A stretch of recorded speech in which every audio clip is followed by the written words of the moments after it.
ভোটের আগে জোট নিয়ে আলোচনা তুঙ্গে। আসন্ন নির্বাচনকে কেন্দ্র করে কোন দলের সাথে জোট করে নির্বাচন করবেন, কার সাথে হবে আগামী সরকারের সমঝোতা, তাই নিয়ে আলোচনা এখন চারিদিকে। আজ যখন কথা বলছি 8 ডিসেম্বর, তার আগের দিন 7 ডিসেম্বর এবং 8 ডিসেম্বর 2 দিনে দুটি নতুন জোটের আত্মপ্রকাশ হয়েছে। আরও কোন কোন জোট আসার সম্ভাবনা রয়েছে এবং এই জোটের সমীকরণগুলি কি, তাই নিয়ে একটু নিউজ অ্যান্ড নয়েজ আলাপ করব। সবাইকে আমন্ত্রণ জানাচ্ছি নিউজ অ্যান্ড নয়েজে। আমি নাহিদ হোসেন, আমার সাথে আছেন আমার সহকর্মী মাহাদি হাসান।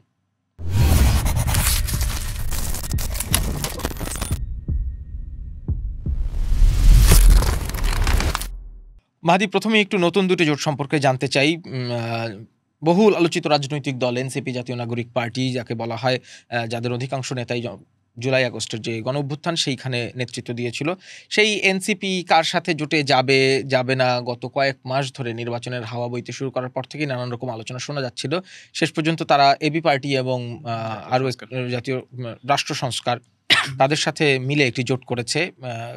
কি বললেন এই জোটের নেতারা? যেমনটা আপনি বলছিলেন যে আমরা কিন্তু যখন থেকে নির্বাচনী প্রক্রিয়া শুরু হয়, প্রথম থেকে তো আমরা দেখতে পাচ্ছিলাম যে মনে হচ্ছিল এনসিপি বোধহয় একটা জোট করতে যাচ্ছে। প্রথম থেকে আমরা দেখলাম তারা জামাতের সঙ্গে কিছুটা অ্যালাইন্ড। তারপর আবার সংবাদ মাধ্যমে খবর আসা শুরু করলো যে বিএনপির সঙ্গে তাদের একটা আলোচনা চলছে, আসন ভাগাভাগি নিয়ে, জোট না হলেও সমঝোতা হতে পারে, এমন কিছু চলছিল। তারপর কিন্তু আমরা শুনছিলাম যে গণ অধিকার পরিষদ, নুরুল হক নুরের নেতৃত্বে দল, তার সাথে একটা জোট হইতে পারে এনসিপির। দুটি ছাত্র আন্দোলন থেকে উঠে আসা দুটো দল। কিন্তু শেষ পর্যন্ত আমরা গতকালকে দেখলাম, মানে 7 ডিসেম্বর হচ্ছে যে ঘোষণাটা আসলো যে এবি পার্টি, ব্যারিস্টার ফুয়াদ, যিনি খুবই পরিচিত মুখ টকশোতে, এবি পার্টি এবং হচ্ছে এনসিপি এবং রাষ্ট্র সংস্কার আন্দোলন নামে একটা দল, তারা তিনটা দল মিলে করেছে হচ্ছে গণতান্ত্রিক সংস্কার জোট। এবং এখন কেবল তো শুরু, আসলে এখনই এই জোটের জনসমর্থন বা সাংগঠনিক কার্যক্রম কি হবে তা এখন তো বলা যাচ্ছে, কারণ তিনটা দল কিন্তু একদমই নতুন। আমরা বিএনপি বা জামাত যে জোটগুলো করেছে তাদের সঙ্গে যে দলগুলো আছে তারা কিন্তু পুরাতন দল, কিন্তু এই দলটা কিন্তু একদমই নতুন। তিনটা দলই বলা চলে, মানে এবি পার্টিও খুব বেশি দিন আগের দল না।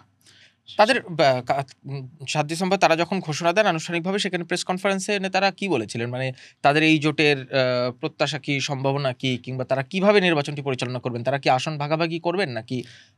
তারা কিন্তু এরা কিন্তু এবি পার্টি বলেছে তারা 300 আসনে নির্বাচন করতে পারে। হ্যাঁ, আর এই তিনটা দলই, বিশেষ করে এনসিপি কিন্তু বারবারই একটা কথাই বলে যাচ্ছে যে নয়া বন্দোবস্তের রাজনীতি। কালকের জোটের যখন আত্মপ্রকাশে তখনও এই কথাটাই বারবার তারা বলার চেষ্টা করছিল, তারা একটা নয়া বন্দোবস্ত রাজনীতি করবে, এই কারণেই এই জোটটা করা। এরপরে আজকে কিন্তু আরেকটা জোট হয়েছে। আজ আমরা 8 ডিসেম্বর যখন কথা বলছি তখন আরেকটি জোট হয়েছে, এবং এটা আভাস মিলছিল আগের দিন থেকে যে জাতীয় পার্টি, যদিও আমরা জাতীয় পার্টিতে অনেকগুলো ভাগ হয়ে গেছে, জিম কাদের নেতৃত্বে জাতীয় পার্টি না, তার সেখান থেকে আনিসুল ইসলাম, যিনি শেখ হাসিনা সরকারের মন্ত্রী ছিলেন, তার নেতৃত্বে জাতীয় পার্টি, এবং আনোয়ার হোসেন মঞ্জু, উনিও মন্ত্রী ছিলেন, বনপরিবেশ মন্ত্রী ছিলেন, এবং দুজনই একসময় মূল এরশাদের সাথেই জাতীয় পার্টিতে যুক্ত ছিলেন, দুজনই সাবেক জাতীয় পার্টির নেতা। রাজনীতি তাদের দুজনই কিন্তু খুব হেভিওয়েট প্রার্থী, এবং তারা কিন্তু এখন তাদের নেতৃত্বে আরেকটা জোট, সেই জোটে আমি দেখতে পাচ্ছি যে 20টা দল এখন পর্যন্ত যুক্ত হয়েছে। তো এটাও আমার খুব একটা সিগনিফিকেন্ট ব্যাপার যে পরপর 2 দিন 2টা জোট, এবং অনেকে বলছে যে আওয়ামী লীগের কিছু ভোট বা ভারত কেন্দ্রিক কিছু ভোট এখানে চলে যেতেও পারে। এই আনিসুল ইসলাম মাহমুদ এবং আনোয়ার হোসেন মঞ্জুর যে জোট, সেখানে আর যে দলগুলো দেখছি, জনতা পার্টি বাংলাদেশ, বাংলাদেশ জাতীয় পার্টি, তৃণমূল, বিএনপি, বাংলাদেশ সাংস্কৃতিক মুক্তি জোট, বাংলাদেশ জাতীয়তাবাদী আন্দোলন, বাংলাদেশ মুসলিম লীগ, জাতীয় ইসলামিক মহাজোট, জাতীয় সংস্কার জোট, এমন আরও 20টার মতো রাজনৈতিক দল আছে। মানে এই রাজনৈতিক দলগুলোর নাম আসলে সাধারণ মানুষ কতটা জানে সেটাও একটা প্রশ্ন। তবে যেহেতু একটা জোট হয়েছে, সেটা এক ধরনের ভোটের মাঠে নিশ্চয়ই এক ধরনের সমীকরণ রাখবে। বিএনপির সাথে কারো কি জোটের কোনো সম্ভাবনা কিংবা কথাবার্তা হয়েছে? কারণ বিএনপি অনেকগুলো আসনে কিন্তু মনোনয়ন ঘোষণা করে নাই। এক্স্যাক্টলি, প্রথমে কিন্তু বিএনপি 236টা, তারপর 36টা, 272টা আসন এখন পর্যন্ত ঘোষণা করেছে, এবং 28টা বাকি আছে। এবং দলটির মহাসচিব মির্জা ফখরুল ইসলাম আলমগীরও কিন্তু বলেছেন যে আমরা শরিকদের জন্য কিছু ছাড়বো, এবং এর মধ্যে উল্লেখযোগ্য যদি আপনি দেখতে পারেন ঢাকা 17 আসন, যেটা খুবই ইম্পর্টেন্ট, গুলশান বনানী ক্যান্টনমেন্ট নিয়ে, সেখানে তারা প্রার্থী দেয়নি, এবং এই প্রার্থীতে কিন্তু বিএনপির সাথে যুগপৎ আন্দোলন ছিল বাংলাদেশ জাতীয় পার্টি বিজেপি, তার নেতা আন্দালিব রহমান পার্থ, উনি কিন্তু অলরেডি এখানে জনসংযোগ করা শুরু করেছেন, এবং আমি পোস্টারও দেখেছি যে বলছে যে জাতীয় ধানের শীষের হচ্ছে তারা প্রার্থী। কিন্তু বিএনপি কি আনুষ্ঠানিকভাবে বলেছে যে এই আসনটি তারা আন্দালিব রহমান পার্থর জন্য ছেড়ে দিয়েছেন? বিএনপি এখন কোনোটাই আনুষ্ঠানিকভাবে বলে নাই, কিন্তু শুধুমাত্র কিছু আসন তারা খালি রেখেছেন। যেটি শোনা যাচ্ছিল এর আগে, ঢাকা 10 একজন উপদেষ্টা তিনি নির্বাচন করার প্রত্যাশা ব্যক্ত করেছিলেন, একাধিকবার এই খবর আমরা শুনেছি, তিনি হয়তো পদত্যাগ করবেন এরকম গুঞ্জনও ছিল। শোনা যাচ্ছিল যে বিএনপি ঢাকা ১০ আসনটি উপদেষ্টা আসিফ মাহমুদের জন্য খালি রাখছেন, কিন্তু দ্বিতীয় দফায় যখন বিএনপি মনোনয়ন ঘোষণা করলো তখন কিন্তু ঢাকা ১০ মনোনয়ন দেওয়া হলো। একদম। এবং কারণ আছে কিন্তু, কারণ তো ঢাকা ১০-এ আসিফ মাহমুদ কিন্তু ভোটারও হয়ে গেছিলেন। হুম। এরপরে গুঞ্জনটা জোরালো হয়ে ওঠে যে তাহলে কোন এখানে কি মানে এই আসন নির্বাচন করবেন কিনা। ঠিক সেই সময় প্রথম দফায় সেই আসনে ঘোষণা দিলেন প্রার্থী বিএনপি। তখন যেটা আরো জোরালো হয়। তবে শেষ পর্যন্ত আমরা দেখলাম যে সর্বশেষ যে প্রার্থী ঘোষণা করলো সেখানে ঢাকা ১০-এ বিএনপি একজন প্রার্থীকে দেওয়া হয়েছে। বিএনপি আরো যেই জায়গাগুলোতে খালি রেখেছেন সেখানে কি অন্য কোনো দলের কোনো হেভিওয়েট প্রার্থী প্রচারণা আছে করছেন? ঢাকা ৯ যেমন আছে। ঢাকা ৯ হচ্ছে এনডিএম এর সভাপতি ববি হাজ্জাজ। ববি হাজ্জাজ। তার পোস্টার অলরেডি সেখানে চলে গেছে। এবং বগুড়া একটা আসন যেখানে হচ্ছে নাগরিক ঐক্যের আহ্বায়ক মাহমুদুর রহমান মান্না, হুম। তারটা চিন্তা করা হচ্ছে। আমি দেখলাম জোনায়েদ সাকির যেখান থেকে ইসরায়েল নির্বাচন করে থাকেন সেই আসনটাও খালি রাখা হয়েছে। গণসংহতি আন্দোলনের জোনায়েদ যিনি সাকি, yes, হ্যাঁ। প্রধান। ওইখানেও দেখলাম যে ওই আসনটাও যে বিএনপি এখন প্রার্থী দেয় নাই। তাই মনে করা ব্রাহ্মণবাড়িয়া হচ্ছে ৬ সম্ভবত সেই আসনটি।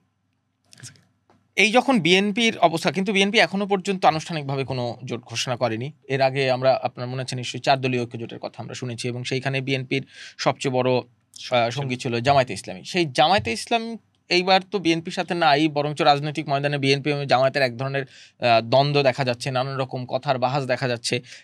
জামায়াতে ইসলামের সাথে কি এক ধরনের জোটে আছেন? ৮ দল নিয়ে তো তারা একটা যৌবত আন্দোলন করছেন নানান দাবিতে। তার সাথে আমি ব্যারিস্টার আরমানের সাথে কথা বলছিলাম গতকাল একটা রিপোর্টের জন্য। তিনি বলছিলেন যে জামায়াত ইসলামী এবার ৩০০ আসনেই প্রতিদ্বন্দ্বিতা করতে চায়, কারণ তাদের মূল লক্ষ্য হচ্ছে সরকার গঠন করা। অন্যান্য সময় জামায়াতের যেমন কয়েকটি আসন তাদের টার্গেট ছিল, কিন্তু এইবার যেহেতু তারা সরকার গঠনের লক্ষ্যে মাঠে নামছে, ফলে তাদের ৮ দল এবং ৮টি দলের সবাই হচ্ছে ইসলামী রাজনীতির চর্চা করেন সেই দল। আরও কিছু সমন্বয় রাজনৈতিক দল নিয়ে তারা হয়তো এক ধরনের জোটের আবহে নির্বাচনটি করবেন, কিন্তু ৩০০ আসনেই তারা করবেন। কিন্তু জামাত ইসলামী কিন্তু এখনো পর্যন্ত আনুষ্ঠানিক কোনো জোট ঘোষণা করেনি। তার মানে আমরা এখন পর্যন্ত কি এই দুটি জোট দেখলাম যারা আনুষ্ঠানিকভাবে ঘোষণা আরেকটা জোট, করছে? বাম দলগুলোর একটা জোট, কিন্তু বাম দলগুলোর একটা জোট একটা বাম বেশ জোট কিছুদিন আগে ঘোষণা হয়েছে। করা হয়েছিল।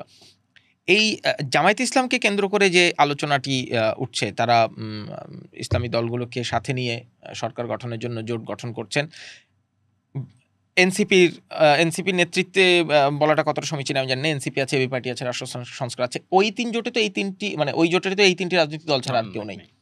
কিন্তু জাপা এবং জেপি, মানে আনিসুল ইসলাম মাহমুদ এবং আনোয়ার হোসেন মঞ্জু, তাদের জোটে আরো ২০টি রাজনৈতিক দল আছে। টোটাল ২০টা, মানে টোটাল ২০টা আর কি, তাদের দুজন ছাড়া আরো 18টি। এই জোটগুলোর মধ্যে একটা বিষয় নিশ্চয়ই আলোচনা হচ্ছে, কারণ এবার আরপিও অনুযায়ী, গণপ্রতিনিধিত্ব আদেশ অনুযায়ী জোটে রাজনীতি করলেও ভোট করতে হবে, নির্বাচন করতে হবে রাজনৈতিক দলগুলোর নিজেদের মার্কায়। এইটা কি মানে এই জোট গঠনগুলোতে, জোটের সমীকরণগুলোতে কোনো রকম প্রভাব রাখছে? নিঃসন্দেহে আমাদের যে ভোটিং লিটারেসি সাধারণ জনগণের, হ্যাঁ, সেখানে প্রতীক খুব গুরুত্বপূর্ণ একটা ব্যাপার। যে এখানে কিন্তু প্রতীক বলতে মানুষ চেনে নৌকা, ধানের শীষ। এটা নিয়ে আপনি তো একটা রিপোর্ট লিখছিলেন, মানে অ্যানালিস্টদের সাথে কথা বলেছেন, তারা কি মনে করে? অ্যানালিস্টরা এই কথাই বলছেন যে এই মার্কাটা বা প্রতীকটা কিন্তু খুব গুরুত্বপূর্ণ। ঢাকা শহরে একজন পলিটিক্যাল কনসিয়াস মানুষের কথা চেয়ে আপনি যদি একটা গ্রামের প্রত্যন্ত অঞ্চলেরকে জিজ্ঞেস করেন, অনেকে তারা পড়তেও পারে না, নিরক্ষর, কিন্তু তার মার্কা চেনে, প্রতীক চেনে, তখন প্রতীক দেখে ভোট দেয়।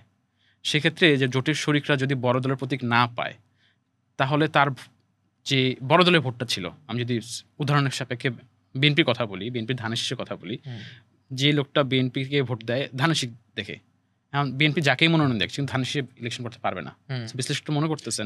কিন্তু এর আগের বার আমরা দেখেছি যখন ঐক্যফ্রন্ট হলো, তখন অনেকেই ধানের শীষ প্রতীক নিয়ে নির্বাচন করেছিলেন। একদম, তাহলে কিন্তু ওই ভোটটা পেয়ে যাচ্ছে। সো ভোট ব্যাংকে কিন্তু এখন খুব সহজে আসলে ডাইভার্স হবে। তার মানে যতই জোটের সমীকরণ থাক না কেন, এক এক রাজনৈতিক দলগুলোর প্রতীক যে প্রভাবটা বিস্তার করে একজন ভোটারের মনস্তত্ত্বে, সেটি এক ধরনের প্রভাব রাখছে এবারের এই জোট গঠনে।